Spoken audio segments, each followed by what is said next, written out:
Hello friends, welcome back to my channel. இன்னைக்கு நம்ம சேனல்ல 2 blouse யூஸ் பண்ணி எப்படி கலசத்துக்கு அலங்காரம் பண்ணலாம் அப்படின்றது பார்க்கலாம். ஆல்ரெடி நம்ம சேனல்ல ஒரு blouse piece யூஸ் பண்ணி ரெண்டு விதமாவும் கட்டி காமிச்சிருக்கேன். அது மட்டும் இல்லாம லக்ஷ்மிக்கு saree drapingum வந்து தனியா ஒரு வீடியோ போட்டிருக்கேன். பார்க்கலனா மறக்காம செக் பண்ணி பாருங்க. இந்த மாதிரி ப்ளீட் பண்ணுறதுக்கு சேம் கலர்ஸை சூஸ் பண்ணிக்கலாம். இல்லை அப்படின்னா கான்ட்ராஸ்ட் கலர்ஸ் வந்து நீங்கள் மிஸ்மேட்ச் பண்ணி யூஸ் பண்ணிக்கலாம். இந்த ரெண்டு ப்ளவுஸுமே பார்த்தீங்கன்னா 1 மீட்டர் ப்ளவுஸ் தான். இப்போ இது ஒரு ப்ளவுஸ் பீஸை எடுத்துட்டு லாங் சைடை விட்டுட்டு ஷார்ட் சைடை இந்த மாதிரி ப்ளீட் பண்ணி எடுத்துக்கோங்க. இப்போ இந்த எடுத்த ஃப்ளீட்ஸ் எல்லாம் கலையாமல் இருக்கிறதுக்காக சேஃப்டி பின்னையோ இல்லை கிளிப்பையோ வச்சு செக்யூர் பண்ணிக்கோங்க.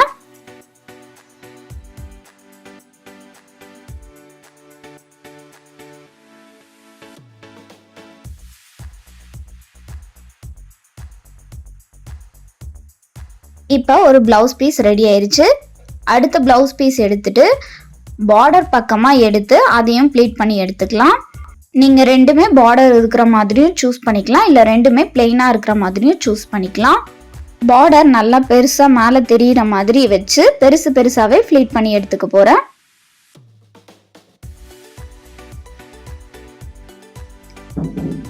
அவ்வளோதான். இதையும் வந்து சேஃப்டி பின்னையோ இல்லை குண்டு ஊசியோ இல்லை கிளிப்பையோ வச்சு வேணும்னா செக்யூர் பண்ணிக்கோங்க. சுவாமியை உட்கார வைக்க தாமரை ஆசனம், அதுக்கு மேலே வந்து ஒரு பிளேட்டு கோலம் போட்டு எடுத்திருக்கேன். அதுக்கு மேலே குடமும் டபுள் சைட் செல்லோ டேப் போட்டு மேலே சொம்பையும் வந்து ஃபிக்ஸ் பண்ணியிருக்கேன். இதுக்கு பதிலாக நீங்கள் 2 சொம்பையும் வந்து ஃபிக்ஸ் பண்ணி எடுத்துக்கலாம். இப்போ பிளெயினாக மடித்து வச்சுருக்க ஃப்ளீட்ஸை வந்து அப்படியே குடத்தை சுற்றி இப்படி வச்சுட்டு லாஸ்ட்டில் 2 ஃப்ளீட்ஸை மட்டும் எடுத்து விட்டுக்கோங்க. அதை வந்து குடத்தை வந்து க்ளோஸ் பண்ணுறதுக்காக.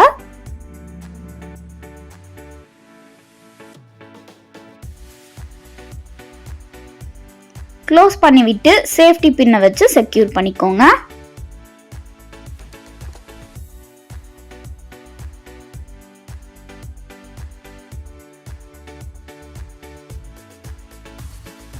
சேஃப்டி பின்னை வச்சு செக்யூர் பண்ணதுக்கப்புறம் ஃப்ளீட்ஸ் எல்லாம் நல்லா அழகாக தெரிகிற மாதிரி விரிச்சு விட்டுக்கோங்க.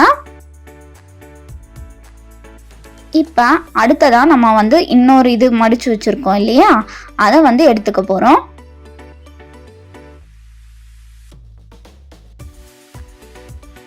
பின்னாடி வி ஷேப்பாக மடிச்சுட்டு 2 சைடும் பார்டர் தெரிகிற மாதிரி ஃப்ரண்ட்டில் ஃபஸ்ட்டு விட்டுக்கோங்க.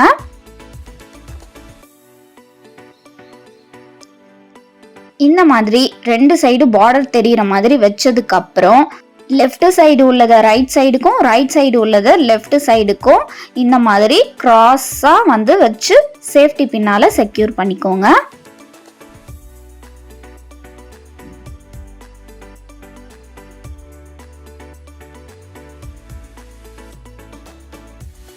நம்ம எடுத்திருக்க ஃப்ளீட்ஸையும் வந்து சாரியில் கட்டுற மாதிரி நல்லா விரிச்சு விட்டுக்கோங்க. பார்க்க இன்னமும் அழகாக இருக்கும்.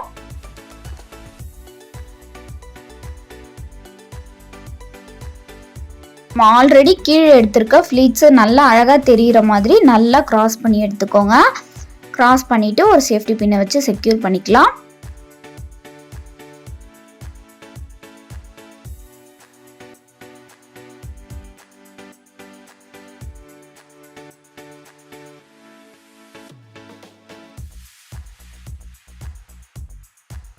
பாருங்க, நம்ம பிளவுஸ்ல கட்டின மாதிரியே இருக்காது, பார்க்கவே அழகா சாரியில கட்டின மாதிரி இருக்குல்ல.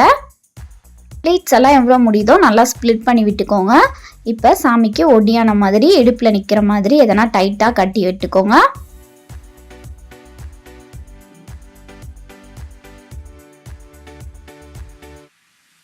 சாமியோட முகத்தை தேங்காவால் வச்சிருக்கேன், அதையும் வந்து வச்சுக்கலாம்.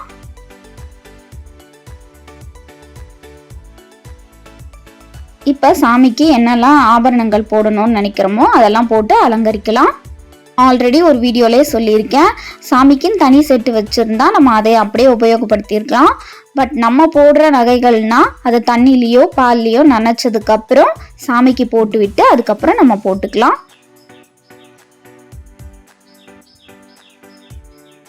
மாங்கல்யமும் அதே மாதிரி தான், அவங்கவுங்க குடும்ப வழக்கப்படி என்ன பழக்கமோ அதை வந்து உபயோகப்படுத்திக்கலாம்.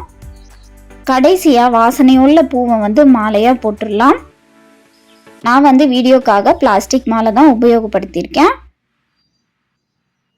கலச டெக்கரேஷன் எல்லாருக்கும் உபயோகமா ஈஸியா இருந்திருக்கும்னு நினைக்கிறேன். யூஸ்ஃபுல்லா இருந்தா தொடர்ந்து நம்ம வீடியோ பாருங்க. தொடர்ந்து நம்ம சேனல்ல உள்ள வீடியோஸையும் பாருங்க. லைக் பண்ணுங்க, கமெண்ட் பண்ணுங்க, ஷேர் பண்ணுங்க, மறக்காம சேனலை சப்ஸ்கிரைப் பண்ணுங்க.